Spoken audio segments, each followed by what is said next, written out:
Vancouver Canucks president Jim Rutherford is about to make Patrick Allvin just the second full-time European GM in NHL history. He's hired former agent Emily Costanguay as the team's assistant GM and Rachel Dory in the analytics department. The question here is it possible that the second oldest president in the NHL is the most progressive one? Yeah, it is. Yeah. I mean, Lou Lamoriello is older. He's 83. I still think of Jim Rutherford as a GM, but he's not, and he won't be for much longer, obviously. Yeah. But yeah, no, I mean, what I look at with Jim Rutherford is I look at the people who have worked under him and whom he's groomed. Yeah. And, I mean, you see Bill Guerin, you see Tom Fitzgerald, you see Jason Botterill. Didn't turn out so well, but I mean, there's still a lot of time. And I mean, there have been coaches that have, like John Hines and Mike Sullivan and guys that they hired in their minor pros that have ended up all over the league. Mm-hmm. To me, I think, and I actually talked to Rachel last week, Rachel Dury, who was hired as the fourth person in their analytics department. Yeah. I think they want to make it 5 or 6 people in that department. Wow. So there you go. Yeah. Yay for the nerds. Yeah. And so, and what she said was, she was right. She said, like, the thing about Jim Rutherford is that he empowers people. He empowers people. He lets them do what they do best. Right. And to me, Jim Rutherford he's not a cowboy. Like, I see David Poile as a cowboy. Yeah, David Poile and Mark Bergevin were the two gunslingers. David Poile's a cowboy. Like, he'll trade, Matt Duchene or Seth Jones for Matt Duchene. He'll trade Shea Weber for PK Subban.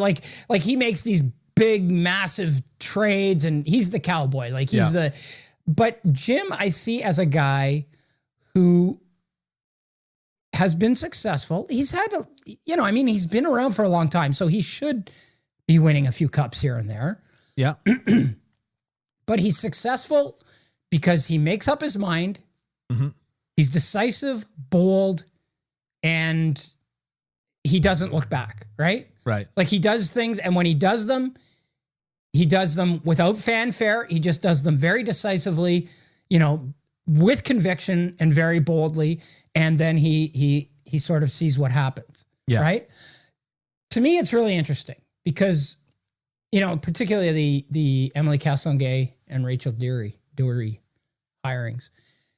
And it's interesting because I think Jim realizes this, and I think people will come to realize this, is that when you start looking to the pool of women that are out there that are hockey people and know this game and are business savvy and know all of these things. What you're doing when you go out and you start hiring right away and you're on the ground floor, you're getting the best ones. Yeah. Right? You're getting the best ones. Like, Emily Castonguay is a big time agent. She's Alexis Lafreniere's agent. She's, she has been an agent for a while, and she knows the business. She knows the game. She knows the CBA. Personally, I think knowing the CBA is kind of overrated. Yeah. Everybody should know the CBA if you're a management. And a lot of people who know the CBA do a lot of stupid things anyways. Yeah. But she's the one. Yeah. So now you've got the best, conceivably the best one. And that's what you get for going out and exploring what's out there in terms of, outside of the regular sort of group of candidates that you might be looking at. Yeah. The one thing that I was thinking about in terms of specifically Patrick Allvin is he was the assistant GM for Jim Rutherford in the Pittsburgh Penguins. And he took over briefly after Jim left. Yeah. I guess there's two schools of thought with that, which is, on one hand, this person and how you work well together. Yeah. But, it's hard to not think about how the Montreal Canadiens have built their team so far up front and have really done, gone bent over backwards to make sure that there are as many opposing voices. I mean, for crying out loud, Jeff Gorton's from Boston. They hired a Bostonian as their executive vice president of hockey operations. And of course, we know president of hockey operations, just executive vice president in name only. Yeah. Because the president's Jeff Molson and he owns the team. And so I think that it's good. I think that, somebody needs to break the seal in terms of bringing in more European general managers, visible minority general managers, women, all the rest of it. Somebody needs to be breaking that seal. But at the same time, it wasn't like, he went to Frölunda and said, all right, I'm hiring the GM out of Frölunda. Or something like this. He's taking a voice that was already part of his team for many, many years. Yeah, but I mean, Jarmo Kekalainen was the same thing, right? The first European GM. Right. He didn't just, grab a flight from Helsinki to North America and jump down and say, okay, I'm going to start running a team. Yeah. He scouted in Ottawa. He was an assistant GM for a long time. Yeah.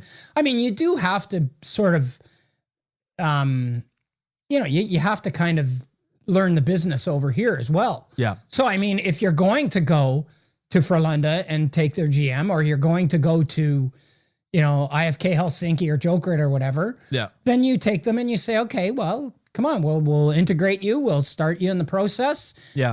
See how it's the same with, and I really applaud the guys like the Joe Sakic's and the Rob Blakes and the guys like that, who were players, but came in and were willing to do the work. Because there's a lot of ex-players that come in and just want to kind of, they just want to have an office and stuff. But Bill Guerin did the work. Yeah. He worked. Yeah. And those guys, and they've got enough money for their grandchildren's children to be okay. Yeah. But they actually went in and did the work. Yeah, on ice leadership skills normally involves punching people in the face when there are faces to be punched, and office leadership skills involves no punching in the face, but much less punching in the face, I would say. Metaphorically speaking. Metaphorically punching in the face. Right. Yeah, having never worked in an office in my entire life. But you've built a few, probably. I have actually built a few, yes. I've built a few offices, that's true. So finally, before we get off the Vancouver Canucks, where do you think that they're heading? Do you think that this is helpful to them? Where do you think that they're heading? Well, I mean, the hiring of Bruce Boudreau may be the one that dictates more of this than anything, right? Yeah. It's interesting. I watched their game last night against Edmonton. Edmonton had 47 shots. Spencer Martin, who everybody thought was maybe more suspect than prospect, was outstanding again. Yeah. They've got Yaroslav Halak still. They've got obviously Thatcher Demko. Yeah. So I think they're building in the right direction. But like I say, I don't know where it's going to go. I don't know how it's going to all play out, because smart people do dumb things. Yeah. So, they may do a bunch of dumb things. Yeah. However, like I said, I think that the idea that they're getting the best of a certain segment of the hockey world, I think speaks very well for them. Yeah. I think it's a good omen. Yeah. Market inefficiency. Right. Yeah. That's what us nerdy guys call it. Okay. Yeah. Sure. And regressing to the mean or whatever. Yes. PDO. I know what PDO is. Okay. You think this is my first rodeo, or what do you think?